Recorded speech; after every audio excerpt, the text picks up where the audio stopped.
This is a breadboard. It is used to prototype electronic circuits without soldering.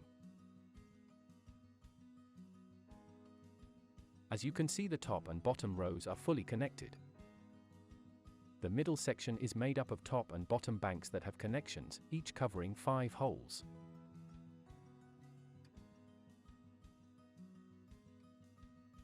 The top face has rows of holes, which are connected horizontally and aligned to the connections on the underside.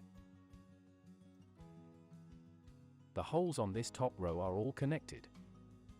The same applies to the row on the bottom.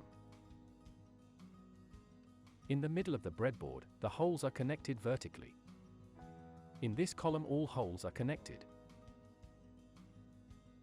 Each column is isolated from other columns. A circuit is made by inserting components and wires following a schematic.